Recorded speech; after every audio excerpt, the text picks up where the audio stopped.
our blog views to RTD's News English Edition. Tonight, for the highlights, we got the Minister for Youth and Culture continues her tour in Ali Sibih.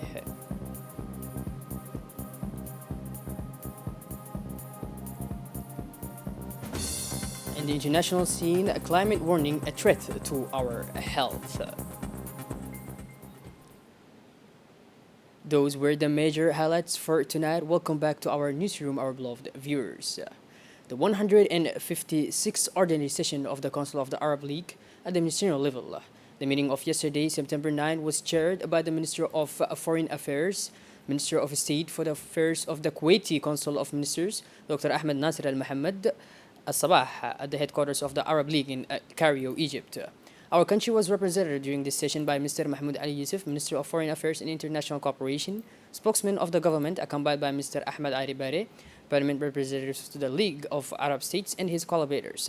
The Council of Ministers discussed the usual Parliament items of its agenda, such as the international terrorism and the means of fighting it, the latest development in the Arab region, including the solidarity with the Libyan, Sudanese, Somali, and Comoros, and the Palestinian issue.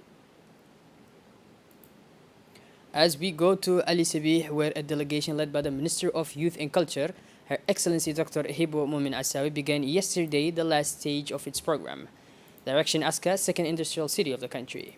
Accompanied by the representative of USAID in Djibouti, Mr. Lloyd Jackson, the minister met with the prefect of the region, Mr. Musa Adam Megan, and the president of the regional council, Mr. Umar Ahmad Wa'es, at the prefecture and four parliamentarians of the region.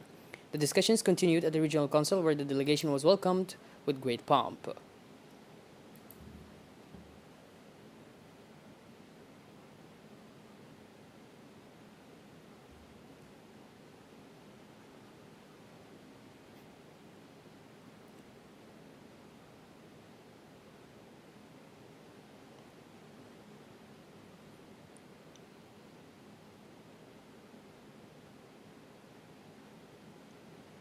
The minister spoke of the business opportunities of the region, its motivation and willingness to move and develop, that the whole government, in accordance with the will of the head of state, will take measures for an inclusive development of the regions.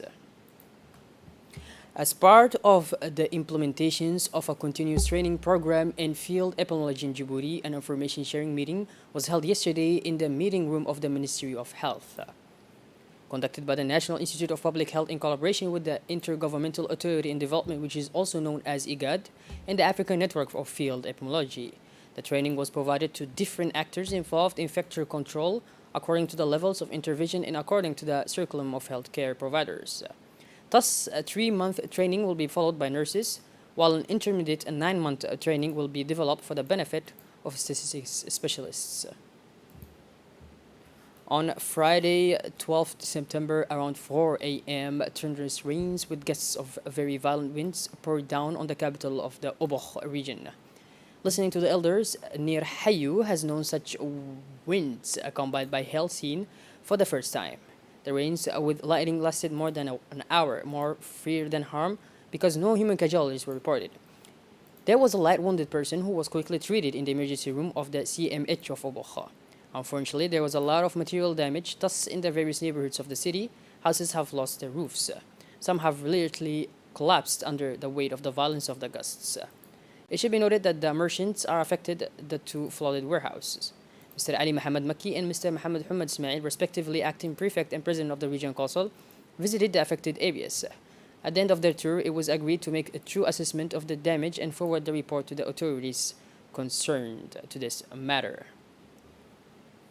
As part of social assistance programs, the Diwan Az-Zakat Foundation, officially to the Ministry of Muslim Affairs, distributed yesterday the first tranche of sponsorship of orphans for the year 2021 in Dakhla. The ceremony took place in the presence of officials of the Zakat Diwan, including the head of sponsorship service, Mr. Adam Hussein Aden, and the communication officer, Mrs. Naima Hussein Hush, as well as the head of the Zakat collection service, Mr. Hassan Abdullah Hassan. Note the similar distributions for the first class of sponsorship of orphans over the year 2021 were also held in each of the regions of Arta and Ali Sibih. In their interventions, the officials of the region and Diwan of Zakat stressed the importance of the sponsorship program launched by the President of the Republic in 2007. The Arta Solar 7 team organized a press conference last night at the Kempinski Hotel. The Arta Solar 7 team presented last night three new international players and an experienced coach with 20 years of experience in the field of international soccer in Cameroon. The hearing was opened by the captain of the team, Arta Solar, Alexander Song, in front of the national journalist. The debate was reached by the question and answer between the new players and our journalists. The captain, Song, presented the new players. The team of double champion of the season of the Solar prepares for the African Champion League, which will take place tomorrow afternoon in the Gulade Stadium against the Kenyan team at 5 p.m. In the evening of September 8, 2021, set up a major search and rescue operation at sea after receiving a distress call from a dhow in situation of sinking at sea. Indeed, the crew of the Al Kaswa dhow, which was heading to Tajora and carrying goods, contacted the Djiboutian Coast Guard through the 1,500 assistance line set up for sea users in distress. The crew reported damage due to a failure of the bleach pump, which caused water to seep into those holes, causing it to submerge.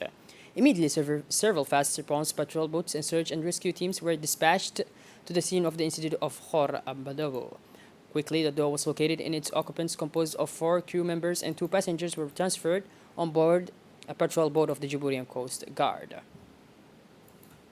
As we move towards the international scenes now, our beloved viewers, he has signed a decree obliging civil servants in the executive branch to be vaccinated on pain of disciplinary sections. Joe Biden, for the private sector, the Department of Labor will adopt the same measures of employees for companies with more than 100 employees.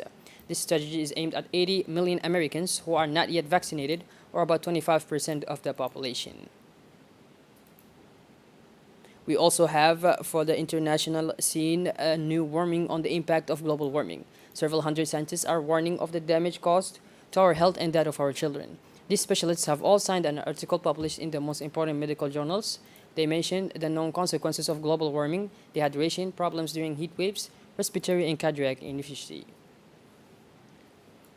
By this, our beloved viewers, we conclude this edition. Thank you for being with us and make sure to stick around for more. Have a lovely evening and thank you.